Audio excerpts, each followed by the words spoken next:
Hay sistemas ferroviarios, eminentemente el norteamericano, el de los Estados Unidos, no solamente el ferrocarril convencional, también el subterráneo, que se manejan o se proveen de electricidad a través de un riel, un perfil de acero electrificado que va al lado de las vías férreas convencionales, por donde circulan las formaciones, los trenes. Se le llama el tercer riel. Metafóricamente, los americanos acostumbran a usar la metáfora del tercer riel para temas que son muy complicados. Tocar ese tema, tocar determinados asuntos, meterse con determinados problemas, es tocar el tercer riel, es quedarse electrocutado. Con las jubilaciones en todo el mundo pasa eso. Es un tema político extraordinariamente sensible que en general la política, la dirigencia, trata de esquivar. Es el tercer riel. ¿Por qué? Bueno, primero porque los jubilados generan, por ser ancianos, por ser nuestros padres, nuestros abuelos, una empatía que es difícil encontrar en otros sectores de la sociedad. Además porque los jubilados no tienen la capacidad de reponer aquello que pierden en sus ingresos, porque ya están en una edad donde no pueden seguir trabajando, donde es muy difícil conseguir otro trabajo, aumentar el ingreso. Esto hace que sea muy fácil levantar banderas demagógicas en contra de aquellos que tienen, por responsabilidad política, fiscal, previsional, que hacer ajustes en el sistema jubilatorio. Esto no necesariamente responde a una verdad objetiva respecto de quienes la pasan mal y quienes la pasan bien en la sociedad. Por ejemplo, veamos la Argentina. Niveles de pobreza. Entre los ancianos, entre los de edad más avanzada, digamos entre los jubilados, la pobreza es del 9%. Entre los jóvenes, los menores de 18 años, jóvenes y niños, la pobreza es del 48%.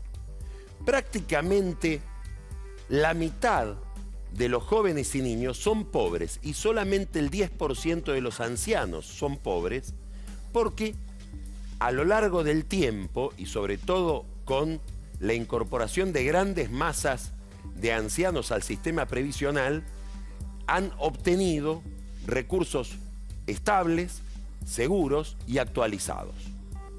Ahora, en la Argentina, el tema previsional se ha convertido en un tema extraordinariamente conflictivo, sobre todo por los desaguisados que ha habido con las jubilaciones. Y aquí el kirchnerismo está en el centro del problema.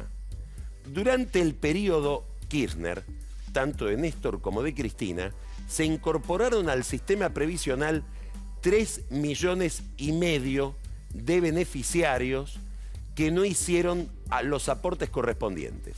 Es decir, que a la caja de la previsión social se le agregaron 3,5 millones de personas que cobran, pero no se le incorporaron los ingresos correspondientes. Y esto genera un déficit crónico.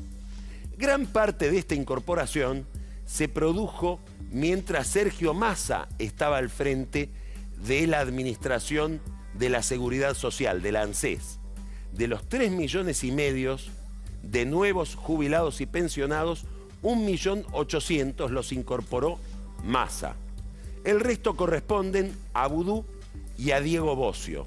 Hay que decir que las moratorias que llevó adelante Diego Bocio por lo menos tenían la prevención de que una parte del haber que se pagaba se descontaba para por lo menos compensar los años en que esa persona no había aportado. En el caso de Massa, esto no se contemplaba.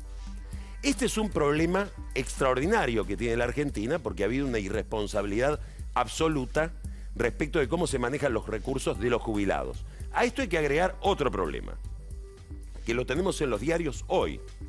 El incremento de la pobreza. En la Argentina hay 13 millones de pobres. más del 30% de la población es pobre. Dentro de ese universo de pobres, obviamente hay informales, hay desocupados, hay trabajadores en negro, es decir, hay una parte importante del mundo del trabajo que no aporta, pero que por otro lado sí cobra beneficios jubilatorios o beneficios de cobertura social como la asignación universal por hijo, que se van actualizando. Hoy ha habido un fallo de la Corte sobre este tema, que es un tema que, como decimos, es conflictivo en todos lados. Por ejemplo, en Brasil, gran parte de la expectativa que hay respecto de cómo Bolsonaro va a manejar la economía tiene que ver con lo fiscal, con el gasto público. Y dentro del gasto público, el problema de las jubilaciones que Temer no logró resolver.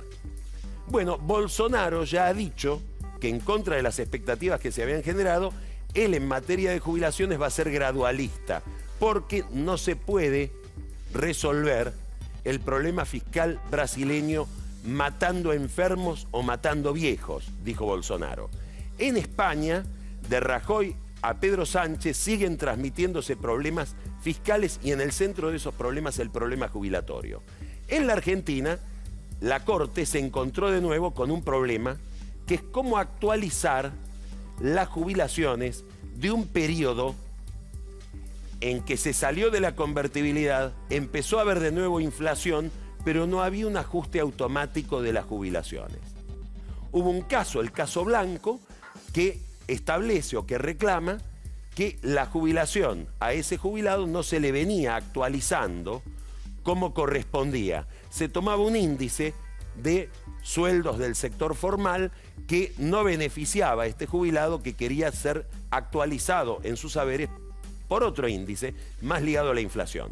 La Corte tomó el tema y tampoco quiso tocar el tercer riel y le dio la razón a Blanco por 4 votos contra 1. La única disidencia fue la de Carlos Rosenkrantz, el presidente de la Corte, que dicho sea de paso, está en un enfrentamiento ya abierto con la mayoría de Rosati, Lorenzetti y Maqueda, que hoy acaba de firmar una acordada quitándole al presidente de la Corte una cantidad de atribuciones que tenía, que las tenía justamente cuando Lorenzetti presidía la Corte. Más allá de este conflicto interno de la Corte, hubo otro conflicto respecto de cómo encarar el problema de los jubilados. Y se termina dándole la razón al jubilado, ahora habrá otros juicios con el mismo reclamo, para una actualización que no se producía. Curiosidad, Massa dice muy bueno el fallo. ¿Por qué es curioso? Porque el que no actualizó durante ese periodo de las jubilaciones era Massa. Curiosamente, el que después puso un régimen de actualización de las jubilaciones fue Vudú. Es decir que el Estado termina resolviendo hoy y el gobierno de Macri se va a terminar encargando de resolver otro problema heredado de la gestión kirchnerista y de la gestión específicamente de Sergio Massa, que dejó ese desaguisado. Mientras tanto, el sistema previsional sigue esperando una reforma. Los gobiernos se van pasando el problema unos a otros, el gobierno a la oposición al gobierno, y una pregunta. Finalmente, ¿quién tocará el tercer riel? ¿Quién se hará cargo del problema de los jubilados?